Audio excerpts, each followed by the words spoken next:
Student light chapter के हम second part में पहुंच चुके हैं, that is reflection of light and one of the most important topic इस चैप्टर का। अब यहाँ पे देखिए स्टूडेंट्स, यहाँ पे वर्ड मैंने लिखा है रिफ्लेक्शन, रिफ्लेक्शन नहीं है यहाँ पे। स्पेलिंग को आप ध्यान से देखिए, रिफ्लेक्शन वर्ड है यहाँ पे। तो रिफ्लेक्शन को समझना बड़ा इंपॉर्टेंट है आपके लिए, क्योंकि इसके बाद जो भी चलेगा वो सारा रिफ्लेक्शन के ऊपर ही है स्टूडेंट। और ये इसमें से काफी पार्ट आता है पेपर में बोर्ड पॉइंट ऑफ व्यू से। तो सबसे पहले समझते हैं रिफ्लेक्शन होता क्या है।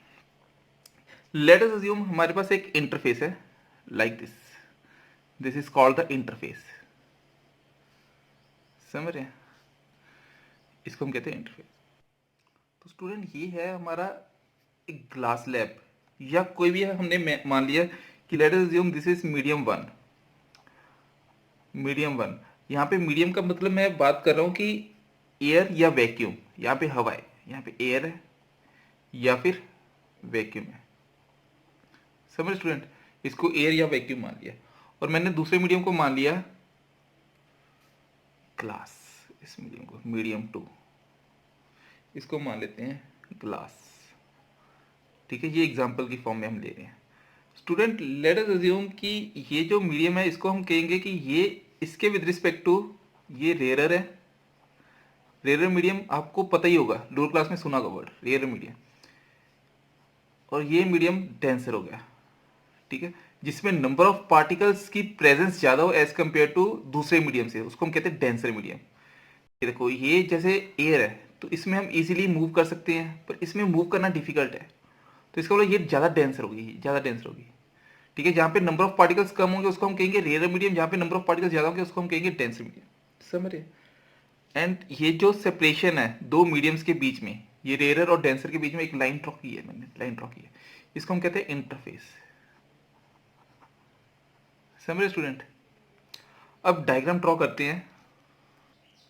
ये देखिए स्टूडेंट, ये सीधी जानी चाहिए थी। यहाँ पे देखिए एक डायग्राम जो मैंने ड्रॉ किया है इसके अकॉर्डिंग ये रे देखिए यहाँ से बिल्कुल स्ट्रेट आ रही है। जैसे ये इंटरफेस को टच कर रही है, इस पॉइंट को जैसे ये टच कर रही है, ये देखिए इंटरफेस को जैसे टच कर रही है, तो ये बेंड होती हुई दिख रही है, हमें बेंड होती हुई दिख रही है। समझे ना स्टूडेंट, ये बेंड हो रही है। अगर ये इंटरफेस ना होता तो ये रे बिल्कुल सीधी जाती, तो ये रे बिल्कुल सीधी जाती। तो इसका मतलब when light travels from one medium to another medium, समझ रहे, that is from rare medium to denser medium, rare medium to denser medium.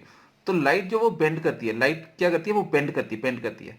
जैसे यहाँ पे रेयर टू डेंसर की है, यहाँ पे मैंने बनाया angle, angle incidence, incidence angle. और ये जो एंगल है ये कैसा एंगल है, that is called angle of reflection, angle of reflection R. तो समझ रहे स्टूडेंट, यहाँ पे देख के पता चल रहा है कि ये पूरा एंगल आई है, ये पूरा एंगल आई है और ये एंगल आ रहा है। तो इसका मतलब जब ये rare medium to denser medium जाएगी, rare medium to denser medium जाएगी, तो इसमें कुछ चेंज आएगा। वो चेंज क्या आएगा, इसका एंगल जो स्मॉल हो जाएगा स्टूडेंट, स्मॉल हो जाएगा। समझ रहे स्टूडेंट, स्मॉल हो जाएगा। सिमिलरली स्टूडेंट, अगर ये रे यहाँ से यहाँ पे जाती है, ये देखिए ये अब डेंसर है और ये फिर से क्या आ गया, रेयर मीडियम।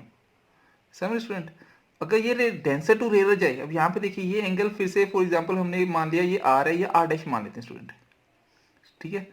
और ये जो एंगल बन रहा है ये ई एंगल बना लेते हैं, ई एंगल, एंगल ई या आई डैश मान लीजिए, ठीक है स्टूडेंट।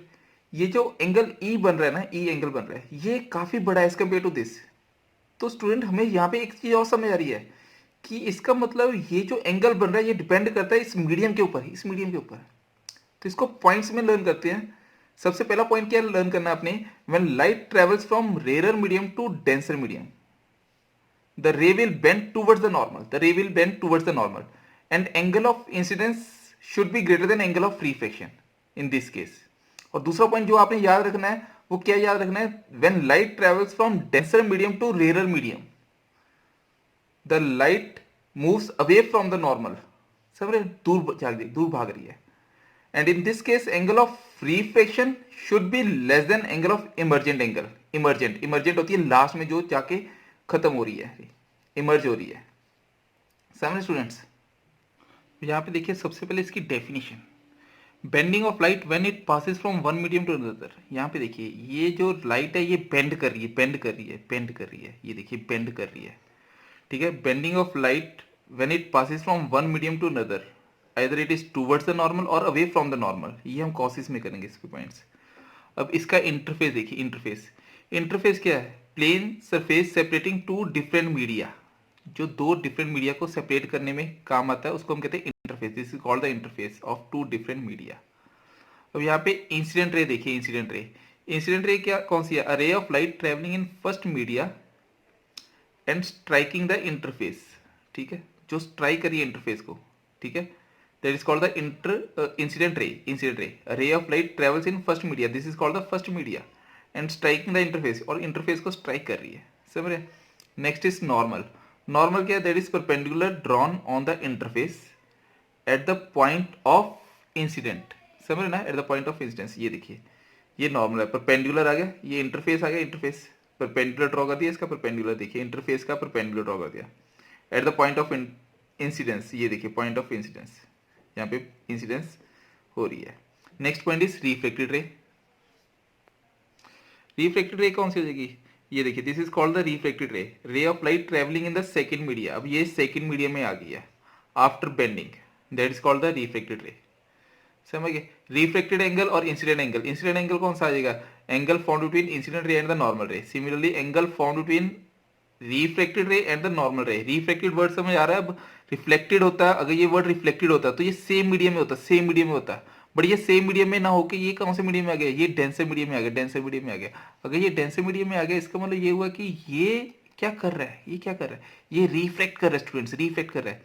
जैसे स्टूडेंट आप मतलब कि किसी मॉल्स वगैरह में घूमने जाते हो तो आपने देखा होगा वहाँ पे ग्लासेस लगे होते हैं, तो कई बार क्या होता है कि हम चलते चलते उस ग्लासेस में अपने आप को देख पा रहे होते हैं, और ग्लासेस के उस तरफ भी लोग, फॉर एग्जांपल उस तरफ रेस्टोरेंट है और उसके बीच में ग्लास है, और वो एक ऐसा ग्लास है जिसमें बाहर वाले लोग अंदर नहीं देख सकते पर अंदर वाले लोग बाहर देख सकते हैं स्टूडेंट्स, ऐसे भी ग्लासेस होते हैं। तो स्टूडेंट देखिए, अब यहाँ पे कंसेप्ट को समझिए। फॉर एग्जाम्पल आप बाहर से मॉल से चल रहे हो, ठीक है, और आप उस ग्लास से अपनी इमेज को देख पा रहे हो स्टूडेंट, समझ रहे हो? इमेज को देख पा रहे हो, और जो अंदर बैठे लोग हैं वो आपको देख पा रहे हैं स्टूडेंट, आपको देख पा रहे हैं। तो स्टूडेंट यहाँ पे देखिए एक बेसिक कंसेप्ट को समझिए कि इसका मतलब ये हुआ कि जो अंदर बैठे हुए लोग हैं, अंदर बैठे हुए लोग हैं, उनको रिफ्लेक्शन का कंसेप्ट समझ आ रहा है, उनको रिफ्लेक्शन का कंसेप्ट समझ आ रहा है, क्योंकि वो आपको देख पा रहे हैं और उसके बीच में ग्लास है, ग्लास को पार करते हुए आपको देख रहे हैं। बट जो बाहर वाले लोग हैं, जैसे आप हो, ठीक है, बाहर से जा रहे हो, तो आप अपनी इमेज को देख पा रहे हो, मतलब वो रिफ्लेक्शन का कंसेप्ट है स्टूडेंट, रिफ्लेक्शन का कंसेप्ट है, समझ रहे स्टूडेंट? कई ग्लासेस ऐसे भी होते हैं जिसमें आप अपनी इमेज भी देख पाते हो और उसके अंदर भी देख पाते हो, समझ रहे ना? जिसमें थोड़ा थोड़ा देख पाते हैं अंदर की तरफ, थोड़ी थोड़ी रिफ्लेक्शन भी दिख रही होती है, तो वो दोनों का कंसेप्ट लेके आ जाता है, रिफ्लेक्शन एंड रिफ्लेक्शन। तो आई होप आप थोड़ा थोड़ा इसको समझ पा रहे होगे। रिफ्लेक्शन का कंसेप्ट और डीपली समझना है तो आप डे टू डे लाइफ में जैसे ग्लासेस पहनते हो, शीशे, ठीक है, वो जो स्पेक्स पहनते हैं, तो स्पेक्स में जो ग्लास है, ग्लास, तो आप ग्लास से होते हुए ही रे को देख पाते हो, समझ रहे ना स्टूडेंट्स? तो वो भी एक रिफ्लेक्शन कंसेप्ट है। आप अपने दिमाग में जो इमेज बनती है वो भी कैसे जा रही है, वो कैसे जा रही है स्टूडेंट? वो आंख से होते हुए जा रही है, मतलब वो किसी मीडिया से ट्रेवल कर रही है। ये देखो एयर से आ रही है और आपकी आंख में जा रही है, एंटर कर रही है, तो वो भी किसी मीडिया में जा रही है। तो इसका मतलब ये हुआ स्टूडेंट कि वो भी क्या है? रिफ्लेक्शन, रिफ्लेक्शन मतलब कोई मीडिया से जैसी पास कर जाए तो उसको हम कहते हैं रिफ्लेक्शन, समझे स्टूडेंट? नेक्स्ट देखिए कॉज ऑफ रिफ्लेक्शन। अब यहाँ पे देखिए स्टूडेंट, फॉर एग्जाम्पल हमारे पास एक ग्लास लैब है, फिर से ग्लास लैब है, समझ स्टूडेंट? अब यहाँ पे देखिए ये जो लाइट आई, ये जो लाइट आई, ये देखिए यहाँ से लाइट आई, ये एयर से आ रही है, एयर से आ रही है, एयर है, समझ स्टूडेंट? और ये जिस स्पीड से आ रही होगी उसकी स्पीड की वैल्यू होगी 3 × 10⁸ मीटर पर सेकेंड की स्पीड होगी स्टूडेंट, जो कि स्पीड ऑफ लाइट होती है स्टूडेंट, सुना होगा आपने, ठीक है? This is called speed of light, speed of light सबसे तेज चलने वाली चीज। अब ये देखिए जैसे ये एक मीडियम से दूसरे मीडियम में एंटर करती है, ये देखो ये वाटर है, अब वाटर या ग्लास ले लिया, फॉर एग्जांपल ग्लास ले लिया, ग्लास, तो जैसे ये ग्लास में एंटर करेगी तो इसकी स्पीड जो ना वो स्लो डाउन हो जाएगी स्टूडेंट्स। ये हमारा जैसे नॉर्मल था, ये देखिए स्टूडेंट, ये नॉर्मल था, तो ये स्पीड स्लो डाउन होने के करके ये बेंड करना शुरू कर देती है स्टूडेंट। इसकी स्पीड जो अब यहाँ पे रह जाएगी वो कितनी हो जाएगी स्टूडेंट्स? वो रहेगी 2 × 10⁸ मीटर पर सेकेंड स्टूडेंट। देखिए कितनी डिफरेंस आ रहा है। जब ये यहाँ से एयर में जा रही थी तो कितना था? 3 × 10⁸। जैसे ये ग्लास में मतलब किसी मीडियम में एंटर की तो इसकी स्पीड क्या होगी? 2 × 10⁸ मीटर पर सेकेंड स्टूडेंट। अब इसका मतलब ये हुआ कि जैसे स्पीड कम होगी तो ये उतना ही बेंड करेगा, उतना ही ज़्यादा बेंड करेगा। समझ रहे स्टूडेंट? सिमिलरली अगर ये इस मीडियम से फिर से बाहर की तरफ जाता है, ये इस मीडियम से बाहर की तरफ जाता है, तो इसकी स्पीड फिर से बढ़ जाती है स्टूडेंट्स, क्योंकि ये और ये अवे जाता है, अवे फ्रॉम नॉर्मल। समझ रहे student? 3 into 10⁸ metre per second हो जाती है इसकी स्पीड। तो इसका मतलब यहाँ से कंक्लूजन निकल के आ रहा है कि एयर में जो चलने वाली गति है, दैट इज स्पीड है, that is equal to 3 into 10⁸ metre per second. This is fixed. But यहाँ पे जब जैसे ये वाटर में एंटर करता है तो इसकी स्पीड कितनी रहती है? 2 into 10⁸ metre per second students, 2 into 10⁸ metre per second. तो यही इसका कारण है मेन, कि रिफ्लेक्शन होने का कारण क्या है। ये सबसे पहला रीजन ये है कि जैसे हम ट्रेवल करते हैं from one medium to another medium, the ray will bend towards the normal और अवे फ्रॉम द नॉर्मल। उसका रीजन क्या है? Because of speed. The speed will decrease और स्पीड विल इंक्रीज। तो सबसे पहले इसका कीवर्ड लिख देते हैं, when light travels from one medium to another medium, its speed decreases और increases। ठीक है, वन मीडियम को मान लेते हैं रेरर और अनदर मीडियम को मान लेते हैं डेंसर। ठीक है, when light travels from rarer medium to denser medium its speed decreases। अगर स्पीड डिक्रीज करिए इसका मतलब angle formed by refracted ray with normal also decreases। समझ रहे स्टूडेंट? ये देखिए, ये आई था और ये आर था, तो ये एंगल भी तो स्मॉल हुआ है ना स्टूडेंट। तो स्पीड कम हुई तो एंगल भी स्मॉल हुआ स्टूडेंट। तो यहाँ पे ये कीवर्ड है, इसको ऐसे भी लिख सकते हैं, angle of incidence should be greater than angle of reflection. अब दूसरा पॉइंट देखिए, when light travels from denser medium to rarer medium. ठीक है, जैसे यहाँ पे देखिए ये डेंसर मीडियम है, फॉर एग्जांपल हमारे पास ये डेंसर मीडियम है।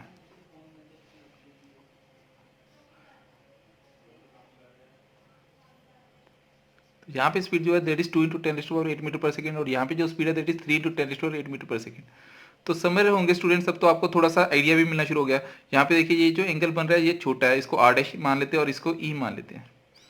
तो इसका मतलब when light travels from denser medium to rarer medium, तो स्पीड जो ना, स्पीड डेंसर टू रेरर, अब यहाँ पे स्पीड बढ़ रही है स्टूडेंट, स्पीड विल इंक्रीजेस। ठीक है, और एंगल ऑफ इंसिडेंस मतलब कि यहाँ पे आर मान लेते हैं, आर एंगल जो आर का है, R dash, it should be less than angle of emergent. समझे स्टूडेंट? तो एंगल छोटा हो जाता है, यहाँ पे एंगल छोटा हो जाता है। समझे स्टूडेंट? तो ये बड़ा ही इंपॉर्टेंट पॉइंट है। अगर इन टर्म्स ऑफ वेवलेंथ भी पूछ ले तो भी आप बता सकते हो इसे। चलो वो हम आगे डिस्कस करेंगे वेवलेंथ से रिलेटेड टर्म। अभी आपको जो बेसिक याद रखना है वो क्या याद रखना है? जो बेसिक याद रखना है वो ये याद रखना है कि light travels from rarer medium to denser medium. जैसे यहाँ पे rarer medium to denser medium, the light will bend towards the normal, and when light travels from denser medium to rarer medium the light will move away from the normal। समझ रहे हो? इसका reason पूछ ले, cause पूछ ले, तो क्या कॉज दोगे? Because the speed in this case is more as compare to this, मतलब कि रेयर मीडियम में चलने वाले की स्पीड ज्यादा होगी। जैसे हमने एग्जांपल की फॉर्म में एयर लिया है, एयर में स्पीड ऑफ लाइट होती है 3 इंटू 10⁸। समझ रहे? वाटर में होती है 2.25 इंटू 10⁸, और ग्लास में होती है 2 इंटू 10⁸। तो सबकी अलग अलग स्पीड होती है, सब में चलने वाले की स्पीड अलग अलग होती है। तो समझ स्टूडेंट, आपने उसके अकॉर्डिंग ही लर्न करना है। समझ रहे स्टूडेंट? अब नेक्स्ट करते हैं। तो स्टूडेंट यहाँ पे देखिए एक्टिविटी 10.7 पेज नंबर 172 एनसीईआरटी। तो यहाँ पे ये एक्टिविटी दी हुई है कि place a coin at the bottom of the bucket filled with water. एक कॉइन रखा, ठीक है, जिसमें पानी में पूरा फिल करके बकेट के अंदर, ठीक है। With your eye to side above water, try to pick up the coin in one go. Did you succeed in picking up the coin? Repeat the activity. Why did you not succeed in doing in one go? Ask your friends to do this. Compare your experience with theirs. अब यहाँ पे student, यहाँ पे इन्होंने पूछा कि आप पहली बार में ये कॉइन को क्यों नहीं पिक कर पा रहे। तो स्टूडेंट इसका लॉजिक समझिए। अब अभी हमने पढ़ा है कि जो वाटर है, वाटर वो ऑप्टिकली डेंसर है as compare to that of air. तो हम ऐसे लिख सकते हैं कि इसको, इस एक्टिविटी का अगर आंसर लिखना हो तो इसको ऐसे लिख सकते हैं स्टूडेंट आप। ठीक है, we didn't get success to pick up the coin first because water is optically denser, water is optically denser, समझ स्टूडेंट, देन एयर, जिसके करके रिफ्रैक्टिव इंडेक्स जो अभी हमने पढ़ा नहीं है, रिफ्रैक्टिव इंडेक्स जो है वो ज़्यादा हो जाती है किसकी, वाटर की। Refractive index of water is more than that of air. तो इसका मतलब हम ऐसे कह सकते हैं हम ऐसे कह सकते हैं कि जैसे फॉर एग्जांपल ये देखिए, ये हमारे पास एक बीकर लिया, इसके अंदर पानी रख दिया, ठीक है, यहाँ पे एक कॉइन था, ठीक है, जब ये पानी भरा नहीं था तो पर हमें ये कॉइन यहाँ पे लगेगा, स्टूडेंट थोड़ा हाइट पे लगेगा, तो एक्चुअल में कॉइन यहाँ पे है नहीं है स्टूडेंट, है नहीं है, पर हमें लग रहा है कि यहाँ पे ही कॉइन है। क्यों? Because of bending of light, bend कर रही है रे, यहाँ पे बेंडिंग ज्यादा हो रही है जिस करके हमें ये कॉइन ऊपर लग रहा है स्टूडेंट।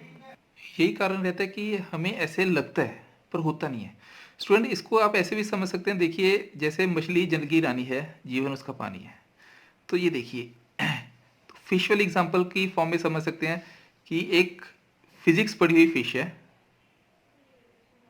ठीक है, यहाँ पे, तो यहाँ पे स्टूडेंट मैंने दो मछलियाँ दिखाई हैं, ये एक्चुअल पोजीशन है मछली की, फिश की, और ये इसकी अपेरेंट पोजीशन है फिश की। यहाँ पे एक कोई पर्सन है जो इस फिश को पकड़ने की कोशिश कर रहा है, उसको लग रहा है कि ये फिश यहाँ पे है, यहाँ पे है, तो ये बार बार इसके अंदर हाथ डाल रहा है, तो इसने फिजिक्स पढ़ी हुई है, इसने फिजिक्स पढ़ी हुई है, तो इसको पता है कि ये इसको पकड़ नहीं पाएगा। क्यों नहीं पकड़ पाएगा? क्योंकि इसको पता है कि ये जो पर्सन है, इसको लगेगा कि मैं, मेरी पोजीशनिंग थोड़ी ऊपर है, because of this, because of this water refractive index के करके, समझे। जब लाइट ये इसको देख रहा होगा, देख रहा होगा, यहाँ से देख रहा होगा, तो ये लाइट जो है वो ट्रेवल करके बेंड कर रही होगी, बेंड कर रही होगी, जिस करके ये इसकी पोजीशनिंग जो है इसको थोड़ी हाइट पे दिखेगा, इसको थोड़ी हाइट पे दिखेगा। अब ये जो फिजिक्स पढ़ी मछली है, फिश है, तो ये इसको पकड़ नहीं पा रहा, उसका रीजन समझ आ रहा है स्टूडेंट? क्योंकि जो पर्सन है उसको लगेगा कि ये जो फिश है वो एक्चुअल में थोड़ी हाइट पे है, बट एक्चुअल में वो हाइट पे नहीं होती, वो अपने एक्चुअल पोजीशन पे है, यहाँ पे ही है, यहाँ पे ही है, यहाँ पे ही है, पर बिकॉज ऑफ रिफ्रैक्शन ये हमें रे बेंड करती हुई दिखती है, जिस करके हमें कोई भी ऑब्जेक्ट जो है वो थोड़ा हाइट पे दिखता है स्टूडेंट, हाइट पे दिखता है। तो same in case of this activity, activity 10.7। अब देखिए नेक्स्ट एक्टिविटी 10.8। तो इसमें क्या बोला है, place a large shallow bowl on the table and put a coin in it, move away slowly from the bowl, stop when the coin just disappears from your sight, ask a friend to pour water gently into the bowl without disturbing the coin, keep looking for the coin from your position, does the coin becomes visible again from your position, how could this happen? तो इसका answer भी दिया हो student.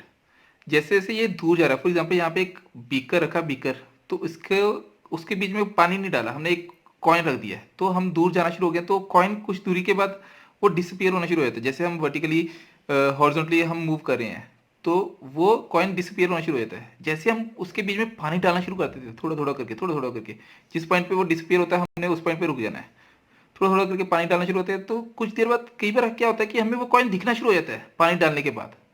तो उसका reason क्या होता है? उसका रीजन यही है कि स्टूडेंट बिकॉज ऑफ रिफ्रैक्शन, तो कॉइन की पोजीशनिंग हमें ऊपर हाइट पे लग रही होती है, जिसके करके हमारा साइट ऑफ सीइंग के अकॉर्डिंग, मतलब कि वो हमें लगता है कि वो दिखना शुरू हो जाता है बिकॉज ऑफ रिफ्रैक्शन, समझे, थोड़ा हाइट पे दिखना शुरू हो जाता है, जिस करके उसकी पोजीशनिंग चेंज हो जाती है, हमें लगता है कि वो कॉइन अब दिखना शुरू हो रहा है, वहां पे पड़ा हुआ है, पर एक्चुअल में वहां पे होता भी नहीं है।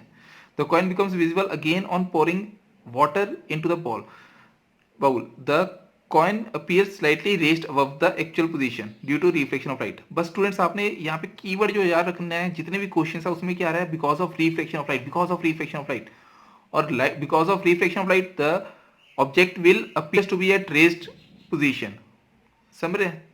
जब हम रेयर टू डेंसर देख रहे हैं, रेयर टू डेंसर देख रहे हैं, अगर डेंसर टू रेयर देख रहे होंगे तो उल्टा सोचना स्टूडेंट, उल्टा सोचना है, समझ स्टूडेंट। तो अगली एक्टिविटी, अब आप ये वाली एक्टिविटी को ट्राई करना अपने आप, ये आपका होमवर्क है, ठीक है। कंसेप्ट इसका भी सेम है, लाइट जो है दैट इज ट्रेवल करिए that is from rare medium to denser medium.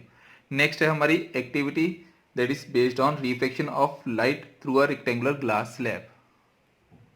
तो स्टूडेंट नेक्स्ट जो एक्टिविटी है that is reflection through a rectangular glass slab. तो हमने एक रेक्टेंगुलर ग्लास स्लैब लेना है, ये आप एक्टिविटी लैब में करोगे। तो हमने यहाँ पे दो पिंस ली that is P1 and P2, यहाँ पे मैंने दिखाई है यहाँ पे डॉट मार्क लगा के। अब आपने क्या करना है, इसके बाद इन दोनों पिंस को क्या करना है, ऐसे ज्वाइन कर देना है ऐसे, ठीक है। और स्टूडेंट इसके बाद क्या करना है आपने, अगर ये ग्लास स्लैब ना होता तो ये बिल्कुल स्ट्रेट जाती रही है ना, ऐसे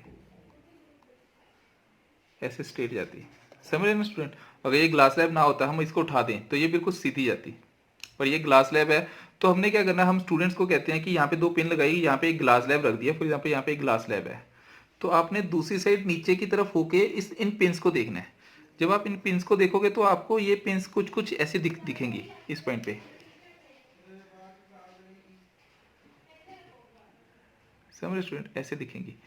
तो हमने इनका नाम दे दिया P1 डैश और P2 डैश, समझ स्टूडेंट।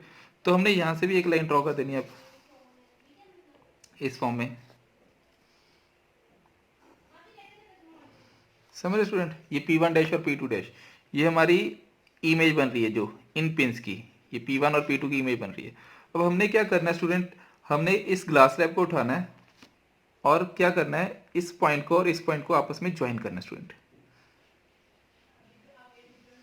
ये देखिए ऐसे ज्वाइन कर देना है। जैसे हम इसको ज्वाइन करेंगे तो हमें यहाँ पे एक अच्छा सा डायग्राम दिखता हुआ लगेगा। अब यहाँ पे देखिए, नाउ ड्रॉ अ नॉर्मल, इसके बाद normal means perpendicular to the surface, यहाँ पे हमने एक नॉर्मल ड्रॉ कर दिया, समझ रहे स्टूडेंट। सिमिलरली हमने यहाँ पे भी एक नॉर्मल ड्रॉ कर दिया,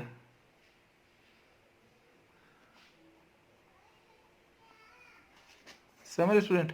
अब यहाँ पे देखिए स्टूडेंट, ये जो एंगल बनेगा यहाँ पे, ये जो एंगल बनेगा, ये वाला जो एंगल बनेगा, इसको हम नाम दे देते हैं angle of incidence, angle of incidence यहाँ पे। और ये वाला जो एंगल बनेगा इसको हम कहेंगे angle of reflection, angle of reflection R, समझ रहे हैं। और फिर से इसको इसको और इसको भी नाम देते हैं हम आर, और ये जो एंगल बनेगा इसको नाम दे दिया हमने ई, समझ रहे स्टूडेंट। अब देखिए ये जो रे है ना, ये वाली जो रे है इसको नाम देते हैं ए बी सी डी, और इसको नाम देते हैं ई, ठीक है स्टूडेंट। अब यहाँ पे देखिए, सबसे पहले पॉइंट्स को डिस्कस कर लेते हैं। ए बी जो है ना, ए बी को हम कहेंगे इंसिडेंट रे, समझ स्टूडेंट। और बी सी को क्या कहोगे, B C that is called reflected ray, C D is called emergent ray, समझ student, emergent ray, this is called the emergent ray. अब ये देखिए आई, इसको हम कहेंगे angle of incidence, angle of incidence, यहाँ पे आर और R, angle R is called angle of refraction. और आई और ई जो है वो सेम बनते थे, इसको हम कहते हैं angle of emergence, that is angle found between the emergent ray and the normal ray, that is called angle of emergence. समझ रहे स्टूडेंट, यहाँ तक तो आपको सब कुछ समझ आ गया होगा। इसको हम कहेंगे डेंसर मीडियम, इसको हम कहेंगे रेरर मीडियम, और ये भी आ जाएगा रेरर मीडियम, ऊपर वाला भी रेरर मीडियम, ठीक है स्टूडेंट। और स्टूडेंट ये जो परपेंडिकुलर डिस्टेंस आता है, ये वाला जो परपेंडिकुलर डिस्टेंस है, this perpendicular distance that is from कौन सी रे, इस रे से लेके इस रे के बीच में, ये वाला दिस परपेंडिकुलर डिस्टेंस, इसको हम कहते हैं लेटरल डिस्प्लेसमेंट, लेटरल डिस्प्लेसमेंट। मतलब ये लेटरल डिस्प्लेसमेंट उस वक्त आएगी जब दो रेस पैरेलल हो जाएंगी आफ्टर इमर्जेंट, समझ रहे हो। ये देखो ये बिल्कुल स्ट्रेट आती हुई लगेगी अगर ये स्लैब ना होती, और ये वाली रे जो है वो बेंड होने के करके जा रही है, और ये दोनों पैरेलल रेज होती हैं। इन दोनों के बीच का जो परपेंडिकुलर डिस्टेंस आता है, परपेंडिकुलर डिस्टेंस, उसी को हम कहते हैं लेटरल डिस्प्लेसमेंट, और इसको हम डिनोट करते हैं डी के साथ या एक्स के साथ, समझ रहे स्टूडेंट। तो this is called the lateral displacement, that is the perpendicular distance between two rays, that is one is emergent ray and the second one that is parallel to the, if the slab is not there then the ray will comes parallel to the emergent ray.